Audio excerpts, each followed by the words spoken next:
You're watching Training Camp with Adam Marburger, exclusively on CBT News.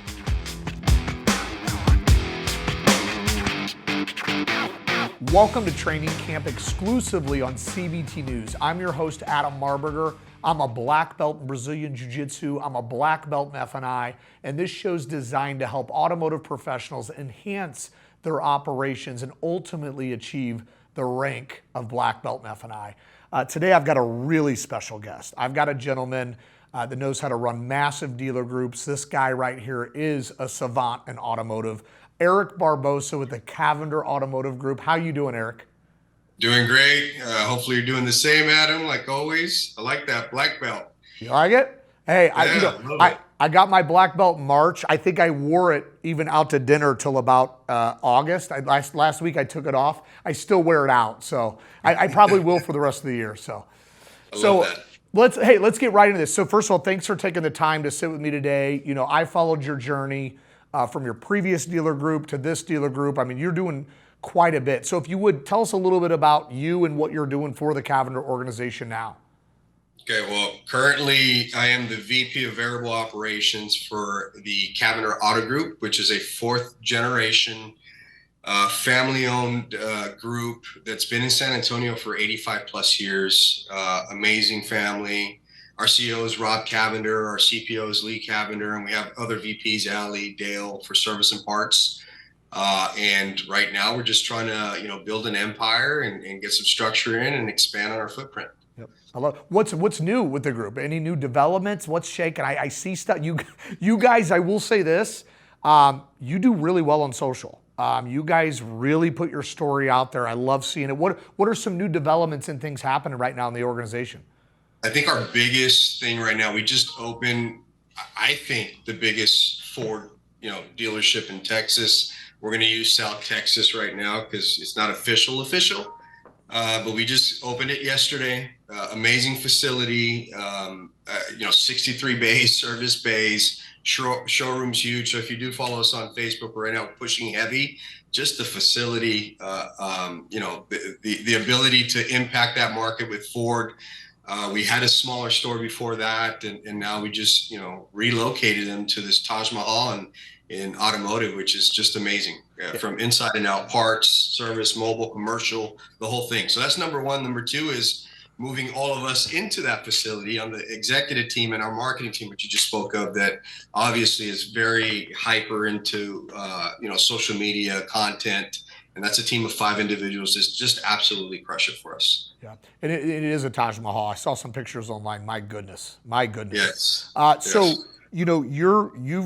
you've done a lot in your career. I mean, you're running a really large group. How did you get there? I mean, so where did you start? Where did Eric start? Where did your career start? And how the heck did you get so far? Originally in Southern California, washing cars, and then I started selling cars for Monte Chevrolet in Victorville, California. And then from there, I came to Texas in 2004, went up to finance. Most of my management career early was in finance.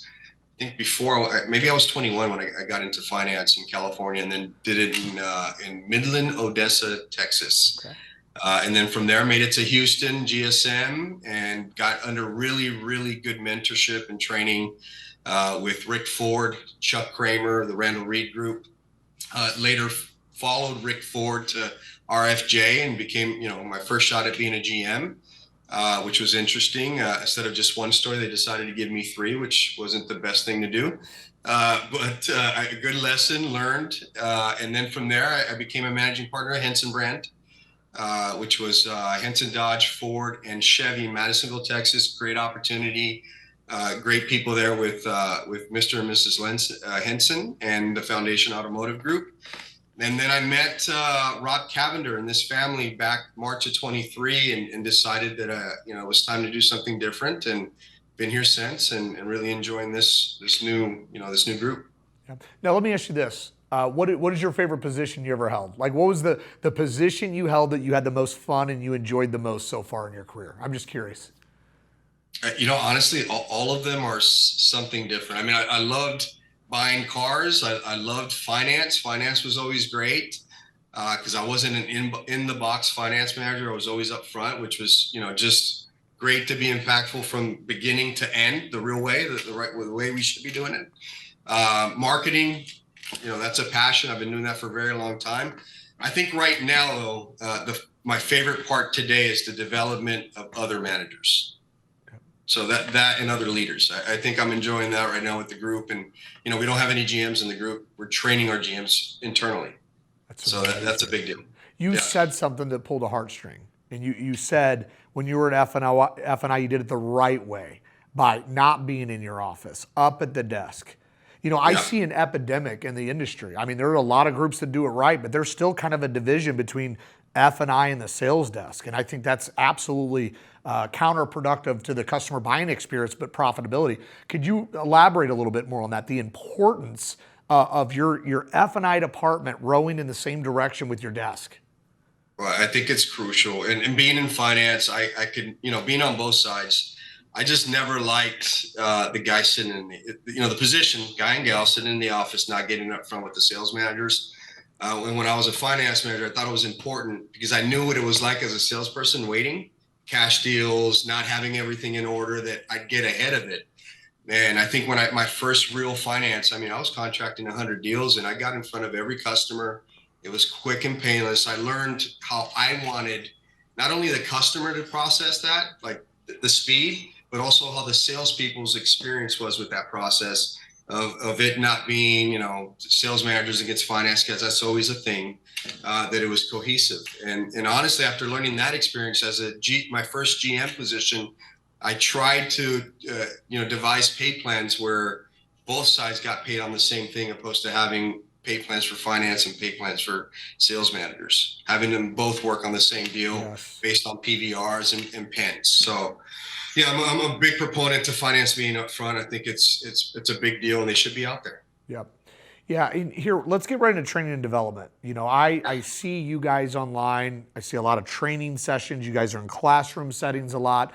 Tell me a little bit about kind of your take on training and development. How important is it? How often do you think we should be doing it? If you could share some of obviously don't share all your secret sauce with your competition. I don't want you to do that, but share some of the things that you do as far as training and development to hold these guys accountable and the actual training itself. Well, for our organization, we realized a year and a half ago, 2 years ago, when I got on, that it was a crucial part. We've tried different things. There's a lot of good stuff out there that you can sign up for that's video based. It's really effective. But if you don't have the in-house training and the support behind it, then it isn't as effective. So we kind of broke everything apart and started from the ground up with our management staff. And where we miss it is we try to train salespeople first, and we forget that from the top, you got to really get that middle structure correct, because the message from the top to the bottom never gets there accurately. So we really focus on that middle structure. And for us, we hired a full-time training platform trainer that does all of our onboarding, orientation. Those are 4-day trainings. And if we, later on in the week, we need BDC training, he's on at the dealership or at the dealerships. And then for our GMs, we knew that we couldn't grow without having operators. So we identified our GSMs. We started training our GMs, and that's a 7:30 morning commitment every Friday morning, which was open to whoever wanted those positions. Everybody shows up. You'd be surprised how many people want training. You think it's money, but at the end of the day, it's growth and development.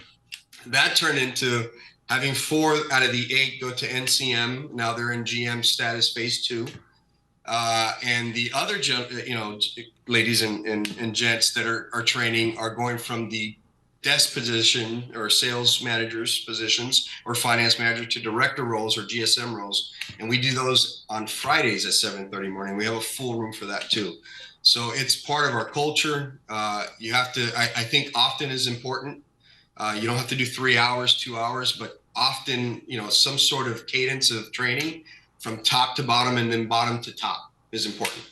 Now, I'm going to ask you a question specific to F&I. Now, this is an automotive show, but it's really kind of specific to F&I. I'm an F&I guy. I'm a recovering F&I manager, still in recovery. It's my life. What do you expect? What is a realistic, maybe not even for your group, let's talk broad across the country. What is a realistic expectation on F&I people in training? Should they do 20 minutes a day? Should they do it an hour a week? Should it be like once a month? Should they go to a class and just get trained and never train again? I want to hear what you think on this. I think all of that. Just depends on the student, right? It just depends on where they're at. But I think a mixture of all of them. I think outside's important, gets them out of the dealership world and in a different environment where they can have that one-on-one feeling, and not the supervisor telling them what they need to do when they're doing it all day. I think that having the reps that do come in and train for 20 minutes or hours are important. But more importantly is to have a strategy and a plan that is customized to the dealer and its group, because they're all different. I get the luxury of seeing 8 stores, and each finance department needs something different. So customizing it, I think, is extremely important. What would you, if you were to give any advice to your up and coming finance managers? These people are still selling cars. Yeah. They have aspirations to be a sales manager, a finance manager. What advice would you give these young people with knowing what you know now? What would be some really good tips you would give these individuals to prepare for that potential in the future? The biggest thing is ask for help, ask for mentorship, seek it, self-development. And the other part is expose yourself first. I say that a lot. Exposing yourself is important. The things that you might want to learn or you think that you don't know, bring them up, and be very forward thinking on your approach with that. Now, a lot of people don't they always want the position, but they don't want to do the work that it takes to earn that position and then stay with it. Does that make sense? Or help or guidance. Yeah. So I think that's the one thing. I was that guy. I always wanted to learn, and still to this day, it's crucial. Ask for help. Yeah, and let me piggyback off that. So how do you deal, because I struggle with this, how do you deal with the people that don't want help? I'm sure that you've got a great organization, but I'm sure along the way you've ran into maybe we call a prima donna, or somebody's like, I know it all, I don't want training. How do you deal with that? Because that's the stuff I struggle with the most, because it kind of breaks my heart. It's like you're a professional, and you claim to be the best, but you're not willing to change, learn, adapt, and evolve. So I struggle with that personally. How do you personally deal with that, Eric? I mean, I've done it. Let's just be realistic. I think at some point it could be that I'm I feel like I'm the expert at one thing, and then I don't need the help. So knowing that I've been there, you gotta kind of check your ego, because there's somebody out there doing things that you're not doing. And just because you don't believe in the method doesn't mean it's right or wrong. It just means that it might not fit at the time, right? So I think checking yourself, and again, exposing myself first. I've been there. I've had to check myself. Yeah. And that's very humbling. And that's something we learn with age and experience. You're dang right there. I got one final question for you. So what makes Cavender different? I mean, what separates you guys from everyone in the marketplace? What truly makes you guys unique and different in your market? Honestly, I think right now we're on this values-based leadership. It's a big deal. We started it almost a year ago, but really full function last 6 months. We rolled it out a couple months, and it's, our values: integrity, empowerment, innovation, and commitment. And we're from the top to the bottom. That's what we're focused on: how we hire, how we talk, how we act, how we interact with our customers, how we interact with each other. I believe Rob, Lee, and the Cavender organization right now, that's a big thing for us. Yeah. And to stick to it, and really, just like we with each other, we discuss, is this an integrity thing? Are we empowering our employees to make these decisions? Are we committed to training? Are we innovative in our approach? Because sometimes being in a family-owned organization in San Antonio, Texas, we get stuck in our own box, right? Yeah. And I think what they're bringing right now, or what we're bringing as an organization, I shout out to Rob and Lee for doing it, is this values-based, and to make sure we stick to it. Love it. I love it. Well, it's been fun watching your group, but it's been really fun, Eric, watching your journey, brother. Keep climbing. You're definitely you're a great influence for a lot of us in the industry. So we really appreciate you taking the time here, Eric, stopping into training camp, and hope to see you back sometime in the near future, my brother. I'd appreciate what you do as well, brother. We're watching as well. Yep. Thank you. Have a good rest of your day, my friend. All right, man. Thank you for tuning in to Training Camp exclusively on CBT News. Remember this, if nothing changes, nothing changes. We must take action in our stores and be willing to invest in training. See, training is not something that we did. It's something that we must do, and we must do it on a consistent basis. Remember that fights are never won in the ring or the cage.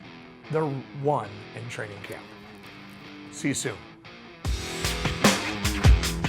Thanks for watching Training Camp with Adam Marburger, exclusively on CBT News.